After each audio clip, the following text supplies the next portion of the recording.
সম্প্রতি ধানমন্ডি ৩২ নম্বরে বঙ্গবন্ধু স্মৃতি জাদুঘর ও পাশের দুটি ভবনে ভাঙচুর চালিয়েছে বিক্ষুব্ধ ছাত্র জনতা। এ ঘটনার পরই সন্ধান মেলে একটি ভবনের নিচে দীর্ঘ আরও কয়েক তলা ফ্লোরের। অনেকে এই আন্ডারগ্রাউন্ডে আয়নাঘর আছে বলে সন্দেহ পোষণ করছে।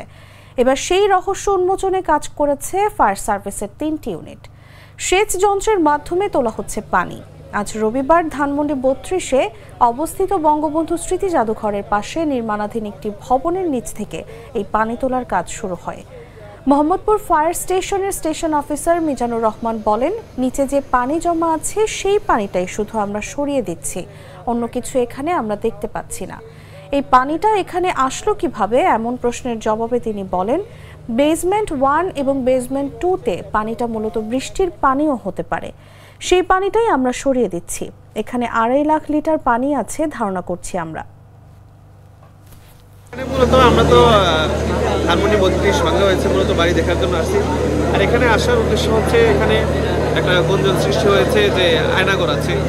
তো আয়নাঘর যদি নাও থাকে এখানে সেচ কাজ শেষ হওয়ার আগে সঠিকভাবে বলা যাচ্ছে না। এখানে আমার একটা স্মার্ট সিদ্ধান্তে 25% গ্যাসের খরচ কমেছে। ভাবছেন কিভাবে? সাধারণ গ্যাস স্টোভ বদলে আমি এনেছি আরএফএল গ্যাস স্টোভ। এর সাইন্টিফিক নজল ও ব্রাস বার্নার ক্যাপ সমানভাবে তাপ ছড়িয়ে রান্না করে দ্রুত। তাই গ্যাসও বাঁচায় 25%, টাকাও বাঁচে 25%। আরএফএল গ্যাস স্টোভ নিরাপদ ও গ্যাস সাশ্রয়ী।